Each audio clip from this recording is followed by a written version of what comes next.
Le silence avait repris possession du village. Un silence pesant, maladif. Comme si la mort elle-même refusait de quitter les lieux, Faucon avait disparu. Il ne restait aucune trace de lui, aucun corps, aucune tombe, rien. Et cela rendait son absence encore plus douloureuse. Le moral du groupe était au plus bas. Maman pleurait par intermittence. Flamme était de nouveau très faible après son sort d'incandescence. L'âme restait constamment auprès d'elle. Kael gardait les yeux fixés sur la route. Mur faisait les 100 pas. Incapable de rester immobile, incapable de trouver quoi faire. Finalement, Zéro se leva. Je vais chercher Marie. Sa voix était calme, trop calme. Personne ne répondit. Était-ce une excuse pour s'éloigner? Pour cacher ses larmes? Personne ne posa la question. Quelques minutes plus tard, il revint avec la vieille jument et le chariot. Ne restons pas ici plus longtemps. S'il vous plaît. Partons immédiatement. Sans un mot, tout le monde obéit. Mur souleva délicatement Flamme, comme si elle ne pesait rien, puis l'installa à l'arrière. Maman monta à côté d'elle, l'âme les rejoignit. Kael grimpa à l'avant. Zéro prit les rênes, et Marie reprit sa marche lente. Le village maudit disparut progressivement derrière eux, puis, stop. Kael leva brusquement la main. Marie s'arrêta. Vous entendez? Tout le monde tendit l'oreille. Maman releva la tête. Oui, quelqu'un pleurait. Un enfant. Les sanglots provenaient de la sortie nord du village. Maman descendit immédiatement. Kael lui emboîta le pas. Ils avancèrent avec prudence. Le bruit venait de derrière un énorme arbre. Maman contourna le tronc, puis s'arrêta. Un garçon? Une dizaine d'années. Peut-être moins. Recroquevillé contre les racines, il pleurait toutes les larmes de son corps. Bonjour? Dis doucement, maman. L'enfant ne répondit pas. Tu es seul? Le garçon leva lentement la tête. Ses yeux étaient rouges. Oui. Où sont tes parents? Ma sœur m'a dit de me cacher ici et d'attendre que quelqu'un vienne me chercher. Sa voix se brisa. D'accord, répondit maman avec douceur, mais le garçon continua. J'ai tout vu. Maman se figea. Quoi donc? Le village. J'ai regardé à travers un trou dans la palissade. Sa respiration devint saccadée. Ils sont tous morts. Toute ma famille, même Kael, détourna les yeux. Maman s'accroupit, puis posa une main sur son épaule. Alors, tu vas venir avec nous? L'enfant la regarda. Vraiment? Bien sûr, tu ne peux pas rester seul ici. Le garçon hocha simplement la tête, puis suivit maman jusqu'au chariot. Une fois installé à l'arrière, tout le monde l'observa. Maman sourit. Je vous présente. Elle s'interrompit. Comment t'appelles-tu déjà? Edmond, Edmond. annonça-t-elle avec un enthousiasme volontairement exagéré. Le garçon esquissa un très léger sourire, le premier depuis leur rencontre. Puis Marie reprit sa route. Quelques heures plus tard, Kael se redressa brusquement. Tout le monde regarda. Au milieu du chemin reposait un corps. Zéro arrêta le chariot. Kael sauta immédiatement au sol. Le cadavre portait encore une partie de son armure. Dorme, le tueur de mages, mort. Kael inspecta les lieux, Les traces, le sol, les herbes écrasées. puis il se releva. C'est Lyra. Tout le monde tourna la tête vers lui. C'est elle qui l'a tué? Tu en es sûr? Demanda Mur. Oui, Son regard s'assombrit. si nous les rattrapons avant un triarche. Cette tueuse de mages ne fera pas le poids. L'âme éclata D'un rire nerveux. Elle ne fera pas le poids? Tu es sérieux? Kael fronça les sourcils. Oui, excuse-moi. Mais je pense que tu nous crois meilleur que nous sommes. Même Mur acquiesça. Cette femme me fait peur, Moi aussi. ajouta maman. Kael ne répondit pas. Il remonta simplement dans le chariot, puis siffla entre ses dents. Clairement mécontent. La route continua, toujours la même, toujours interminable. Les heures passaient. Le soleil descendait lentement, puis Zéro finit par briser le silence. Si elle ne s'arrête pas pour dormir. Nous ne les rattraperons jamais. Personne ne répondit. Elles ont de chevaux rapides. Nous avons Marie. Il regarda la vieille jument. Que j'adore. Mais elle reste une vieille jument. Marie tourna la tête comme si elle avait compris. Edmond éclata, alors de rire. Je crois qu'elle t'a entendu. Flamme sourit faiblement, et pendant quelques secondes, Puis Kael fixa l'horizon. là-bas, quelque part, Lyra était toujours prisonnière.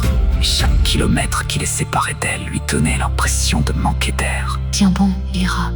Murmura-t-il, Personne ne l'entendit. sauf peut-être Marie.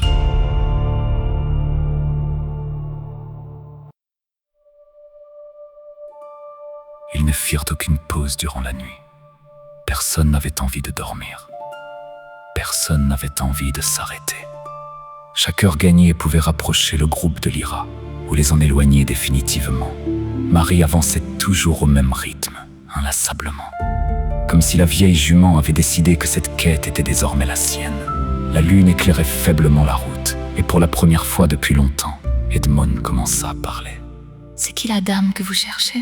Kael répondit sans hésiter. « Ma sœur. » Le garçon réfléchit quelques secondes. « Pourquoi elle n'est pas avec vous ?» « Parce qu'elle est prisonnière. » répondit maman. « Pourquoi elle est prisonnière ?» « Parce que c'est une mage. » intervint Flamme, sa voix était encore faible.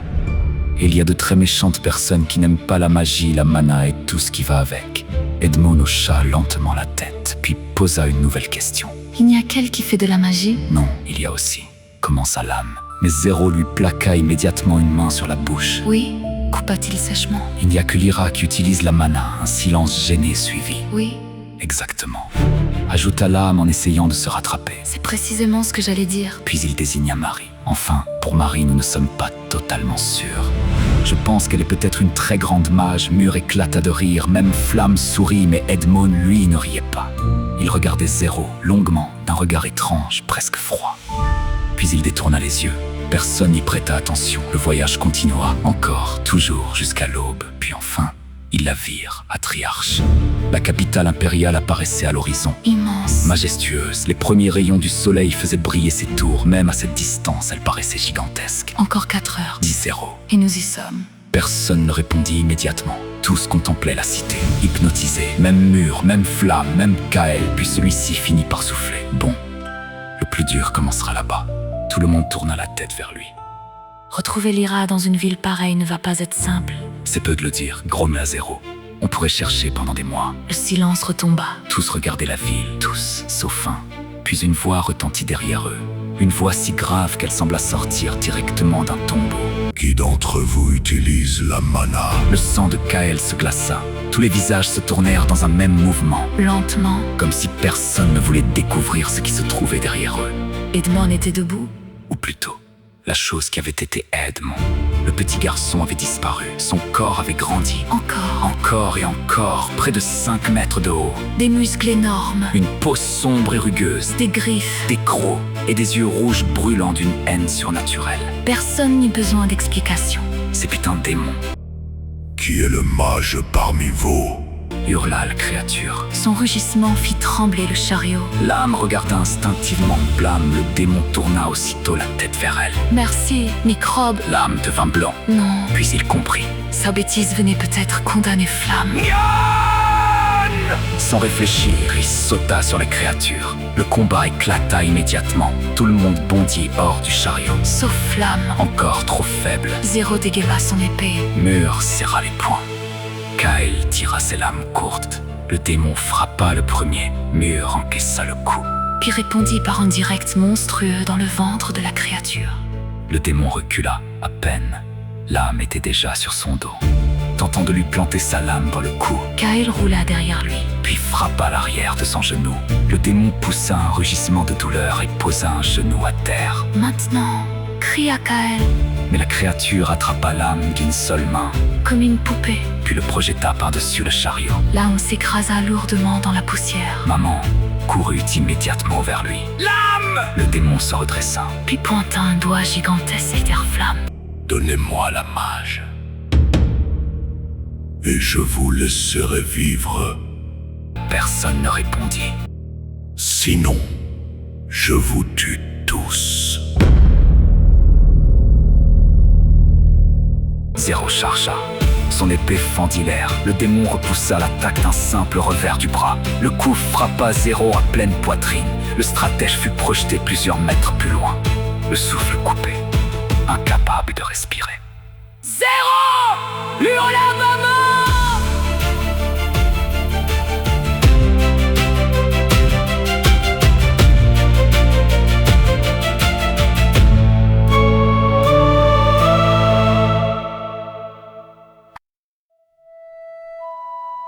Kael se tourna vers Mur. Les deux hommes se comprirent immédiatement. Ensemble. Maintenant, Mur acquiesça. Le géant fonça.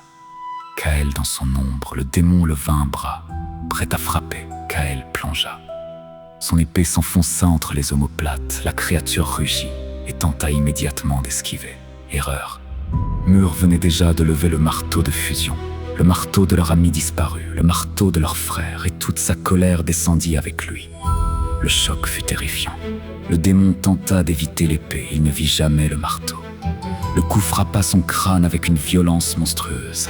La bête s'enfonça littéralement de plusieurs centimètres dans le sol meuble. La terre explosa. Le démon vacilla. Sonnait, Pas mort. mais sonnait. Kael comprit que c'était leur seule chance. Il bondit. Ses deux mains serrèrent la poignée de son épée. Puis il frappa. La lame traversa la gorge du démon d'un mouvement sec. Il trancha. La tête roula dans la poussière. Le corps resta debout une seconde, puis deux, puis s'effondra. Le silence retomba. Personne n'osa bouger. Puis le corps du démon commença à se dissoudre comme de la fumée, comme de la cendre, exactement comme Faucon. Quelques instants plus tard, il ne restait plus rien, rien du tout. Kael rengaina son arme, le cœur battant à toute vitesse. Maman examinait déjà l'âme. Alors demanda Mur. Il est blessé? Mais il va vivre. Un immense soupir de soulagement parcourut le groupe. Zéro se releva péniblement. Et moi? Maman leva les yeux. Toi, tu es juste très doué pour recevoir des coups. Mur éclata de rire, même Kael sourit, puis il regarda la route et Atriarche qui les attendait toujours. En route, Dit-il simplement. cette fois. Il savait que même les démons cherchaient les mages, et cela ne présageait rien de bon pour Lyra et Flamme. Ils étaient enfin arrivés. Les gigantesques portes d'Atriarche se dressaient au-dessus d'eux comme des montagnes de pierre. Lorsque Marie passa sous l'arche monumentale, tous levèrent instinctivement les yeux. Mur. Zéro. Kael regardait Flamme. Maman regardait Zéro. Seule l'âme semblait avoir d'autres préoccupations. La prochaine fois qu'il y a un malheureux sur le bord de la route, Je l'égorge moi-même. Le jeune homme leva les bras au ciel. femme, enfant, cochon, chèvre, rien à foutre. Je dégomme tous les indigents de l'Empire. J'en ai marre d'échapper à la mort tous les 2 jours. Mur éclata de rire. Zéro aussi. Flamme, elle, lui fit simplement un câlin. Le résultat fut immédiat. Bon, à voix l'âme. Peut-être que je laisserai une chance aux chèvres. Flamme sourit. Voilà qui est plus raisonnable, lui dit-elle doucement. Maman reprit aussitôt les choses en main. Bon, Nous y voilà. Et nous n'avons toujours pas récupéré Lyra. tout le monde redevint sérieux. Ici, c'est une grande ville. Et dans les grandes villes, il faut de l'argent. Elle compta sur ses doigts. Pas d'argent, pas de nourriture, Pas d'argent. pas de toit, pas de toit. Elle regarda l'âme. Nous terminons égorgés pour l'argent que nous n'avons même pas. C'est un concept intéressant. Reconnu Zéro. Kael, l'âme. Vous essayez de trouver où Lyra est détenue. Compris. Zéro. Mur, trouvez un moyen de gagner de l'argent. Compris aussi. Moi, je pars avec Flamme chercher un foyer provisoire. Le groupe se dispersa presque immédiatement. Maman et Flamme s'enfoncèrent dans les rues d'Atriarche. La ville était magnifique. Partout des musiciens, des marchands, des fleurs, des drapeaux, des fontaines, des sculptures. L'architecture dépassait tout ce qu'elles avaient vu jusqu'ici. Maman restait bouche bée. Après plusieurs minutes de marche, elles trouvèrent finalement une boulangerie. Une délicieuse odeur de pain chaud flottait dans l'air. Maman entra. Une femme robuste flétrissait une pâte derrière le comptoir. Bonjour madame. Nous cherchons du travail. La boulangère leva les yeux. Ah bah oui, jeune fille. Si vous êtes courageuse, c'est avec plaisir. Mais c'est uniquement pour le temps de la fête. La fête, Demanda maman. la fête de l'impératrice. Vous n'êtes pas d'ici, vous. Non, effectivement. Vous savez faire du pain? Oui. Et les gâteaux aussi. La boulangère regarda Flamme. Et votre copine? Non, mais elle est courageuse. Annonça maman avec une conviction absolument injustifiée. Flamme ouvrit la bouche, puis renonça. Très bien. Elle fera les livraisons. Maman sourit.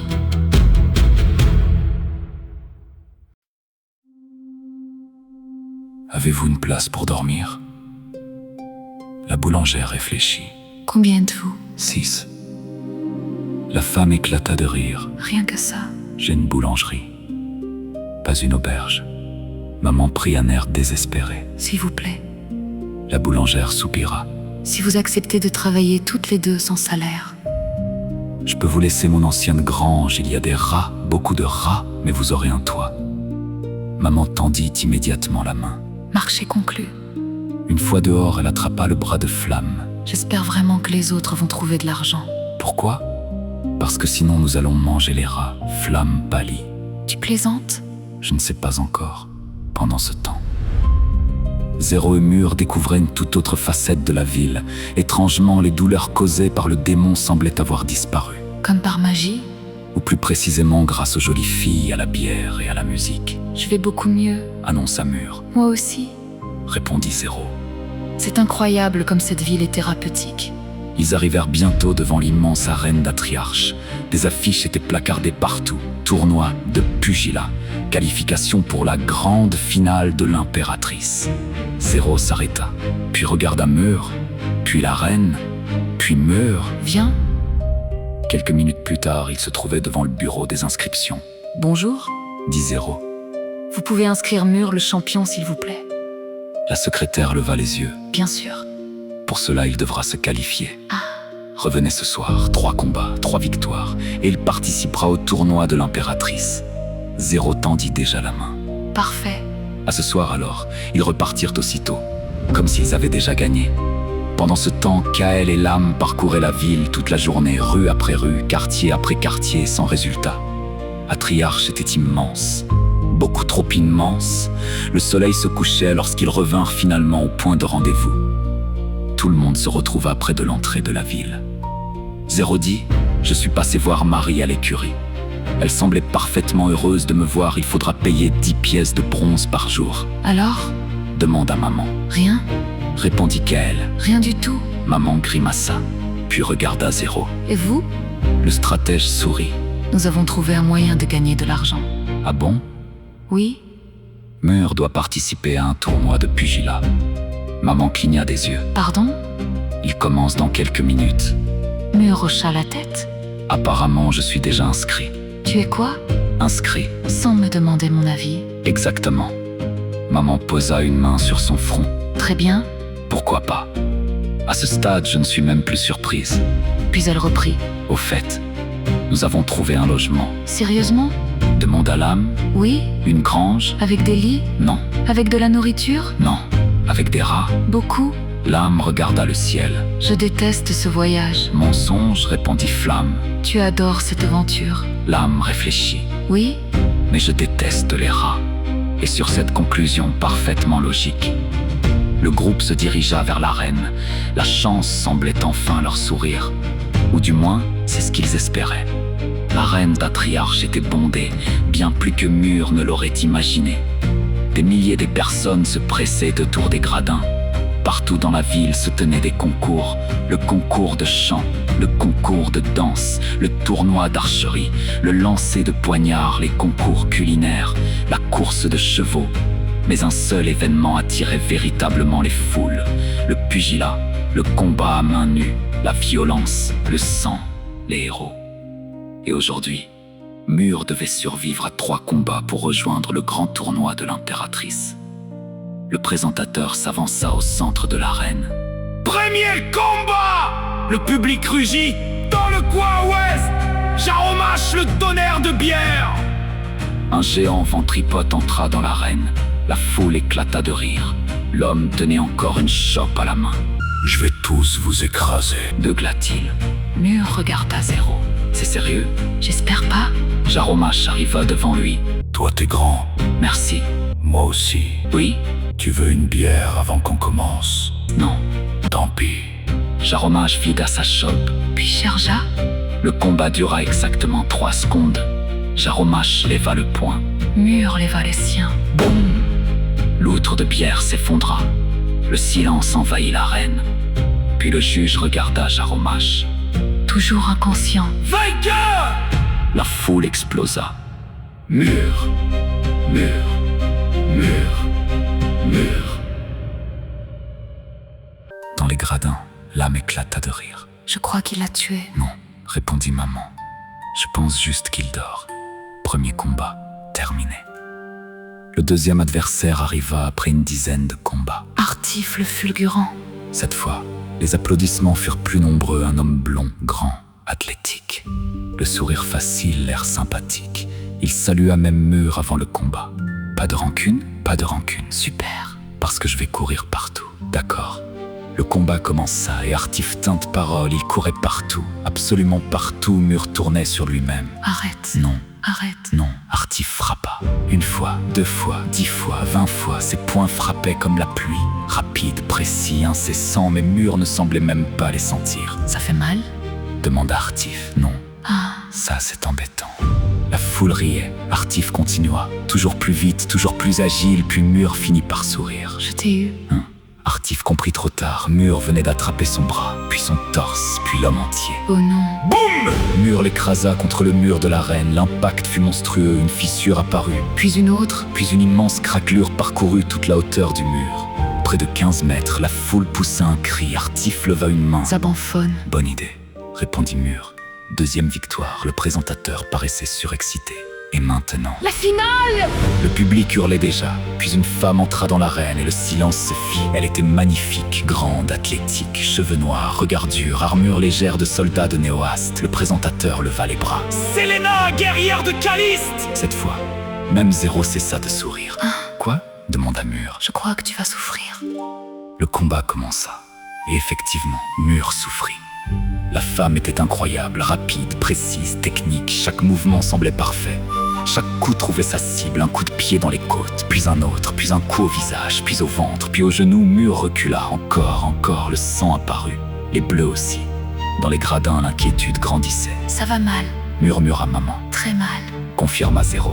Mur n'avait toujours pas touché son adversaire.